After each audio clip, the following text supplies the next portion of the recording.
Oh, hello.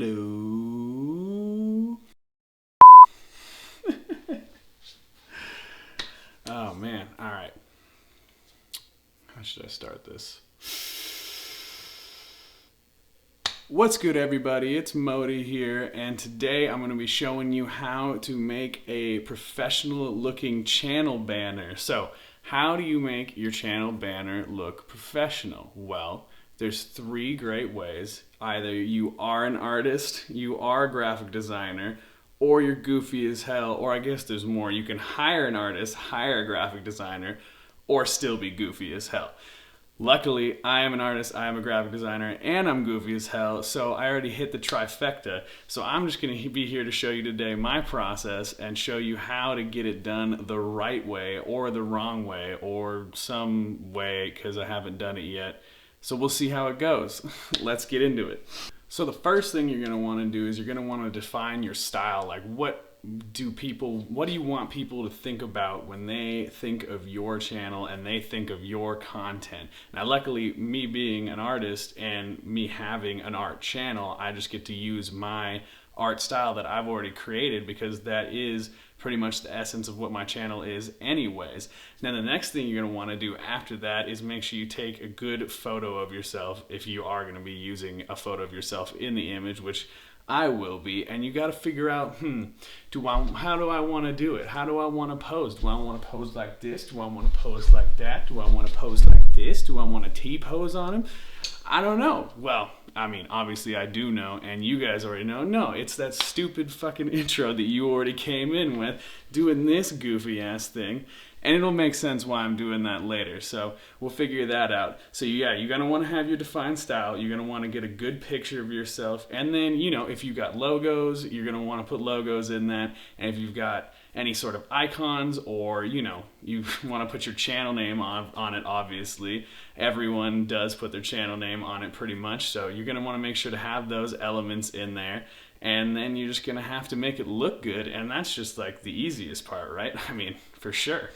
So when you're taking your photo, you're going to want to make sure to choose a really nice background color like this pink. Then just get in your pose and, there you go, buddy. You got it now.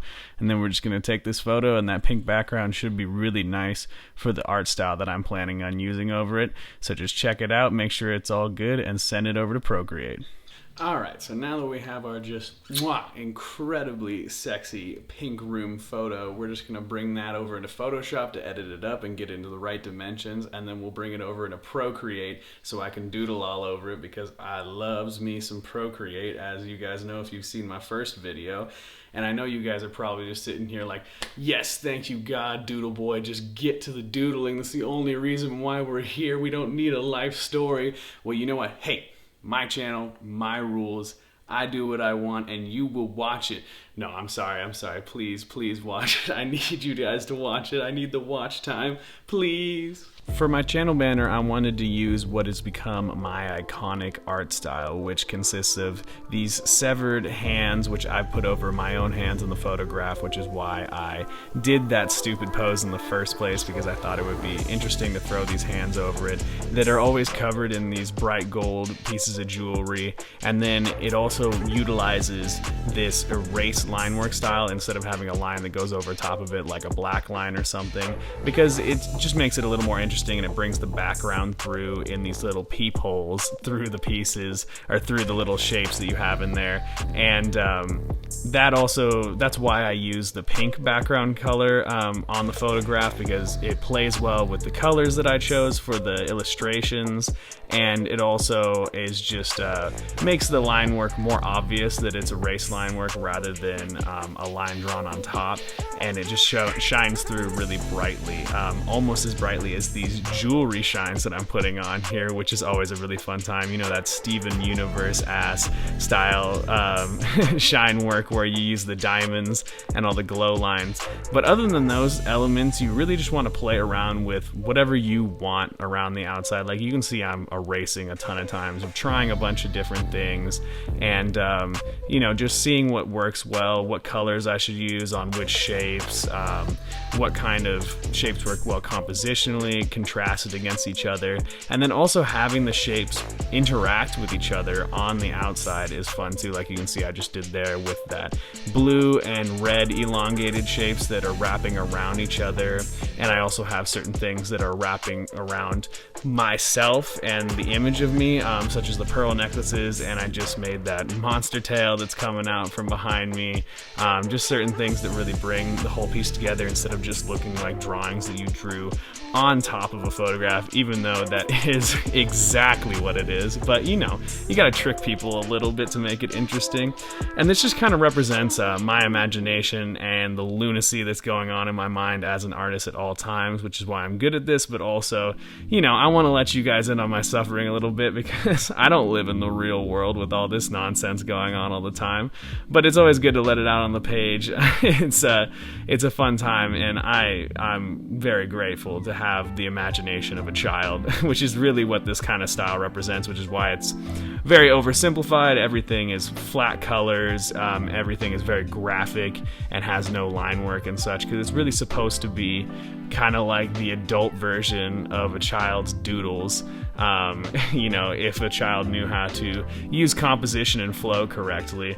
And so, you know, some of them end up turning out to be different characters, like the snakes and the weird monster thing on the top right and the donut, but other things are just random shapes, and that's so much fun to work with and so much fun to just play around with, because it's really a no-holds-bar situation where you're allowed to just free flow work and just almost let your frustrations out on the page, because it's just very therapeutic to not have to try to plan anything out, especially if you've been doing work for clients or anything like that, where you have to go through tons of iterations and make sure every little detail's perfect and stuff. You're like, nope, I'm just gonna throw in a pine tree over here, and you know what? It's not just gonna be a pine tree. I'm thinking it's going to be, yep, a rocket pine tree. That's what I'm talking about, man.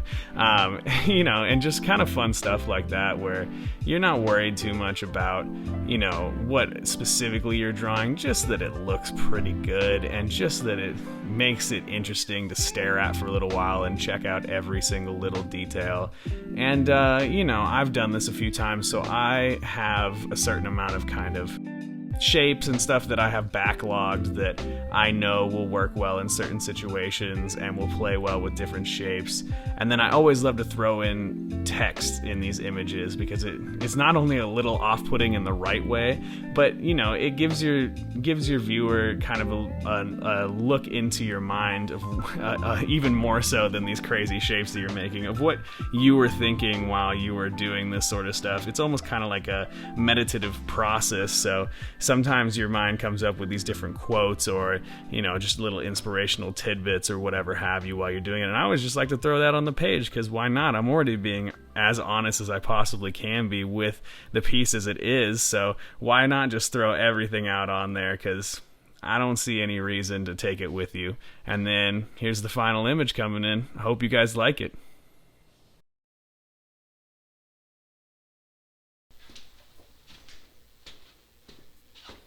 Are you the young Modi? Who's that? Who's there? It is I, the one true Lord, here to tell you to tell the people to go to heartonclothing.com. I was already going to do that. Just tell the people what they need to know. Tell them to go to heartonclothing.com if they want dope shirts. Do it. Do it now. If you guys want to get some dope t-shirts like the one I'm wearing here, the Pacific Northwest long sleeve tee, then go to heartwornclothing.com, please. I'm scared. Just go to heartwornclothing.com if you want to pick up some really dope t-shirts. Please.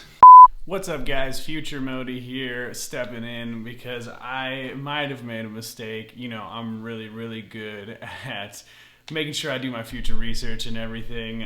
So, you know, I am amazed that I made this mistake, but I was realizing while I was working on the video and putting the channel banner in that, you know, YouTube's editor system for YouTube Studio is just really incredible. You can tell when you throw in these channel banners that you have a ton of customization. Like, oh man, you can't even scroll sideways on this thing. You can't change around any of the positions of any of the different viewable areas that you want for different devices on anything, you can't even see your entire image on it. So, you know, YouTube's just doing a fantastic job as a tech company being able to set up, you know, some really basic tools that you might want to use. So the problem that we're having here is that I'm gonna have to bring this back into Procreate, and we're gonna have to switch around some of the positions on some of the illustrations just because they're not fitting in the important areas. I don't have the important stuff viewable on all device screens, especially the phone screen, which is where most people watch their YouTube from. So we're just gonna have to bring that back into Procreate. I'll set up a screen recording on my Procreate, and you guys can watch me change things around and make sure I get everything in the important areas. So we'll get back into that, and I'll see you guys on the other side from this shit show. Future me lied to you guys. Never trust future me, honestly. Always trust voice over me, because voice over me is at the end of the editing process and knows all of the ridiculous stuff we had to get through to get here, all the hurdles and all the mistakes that I made, which, you know, never make mistakes, of course, but, you know, sometimes every once in a while I might just barely think a little off track. But so we're not going to be just moving around the illustrations from the last piece and putting them into this new orientation, because honestly it wouldn't even be possible even if I wanted to. It's just far too short and long of a dimensional piece for me to be able to fit those illustrations in, and even if I did, they wouldn't make sense because they wouldn't be interacting with the picture in the same way. So we're really just going to redraw the whole thing. So here's some extra content for you guys, some extra art content. So never say I never did nothing for you, and never say that an artist's job isn't is a walk in the park, because sometimes you gotta redraw the same thing over and over and over again. Anyone out there who's an artist and has worked with clients knows exactly what I mean.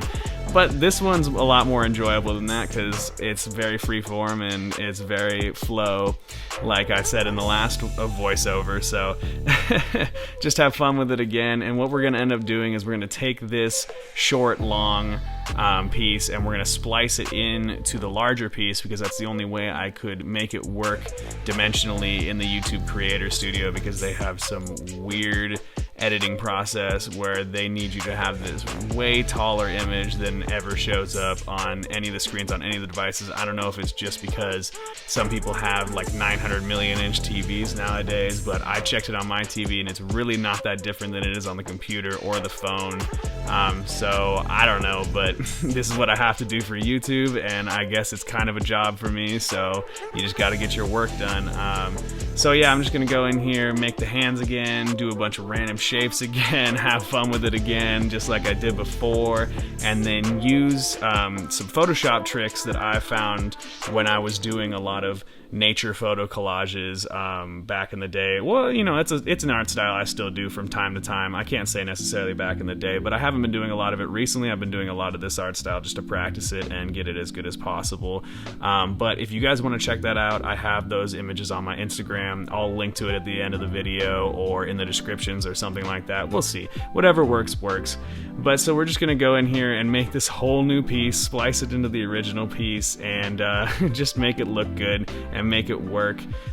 This time I'm going with, you know, a lot of similar ones. Like I have the balloon in there, I have the donut in there, obviously the hands, and that monster creature on the top right, but I'm also throwing in a little goldfish for you guys. He's about to bite on that big old fish hook. I don't know how he's gonna bite that big old fish hook, but you know, you maybe find out one day if I make another drawing of him biting the fish hook. We'll see.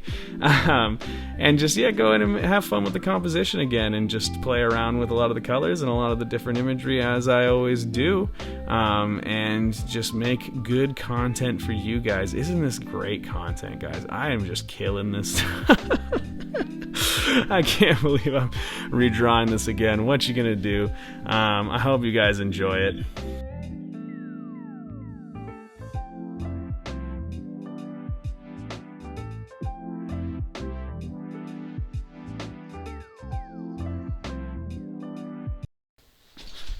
Haha! Got you guys. I was here the whole time and you couldn't even see me.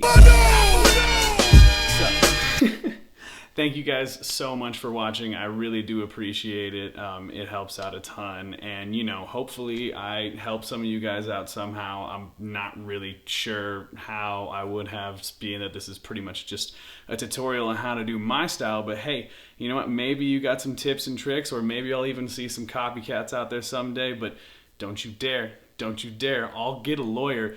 Don't make me get a lawyer. Please don't make me get a lawyer. I don't really have the money for that. I really don't want it. But I'll still come for you, so don't do it.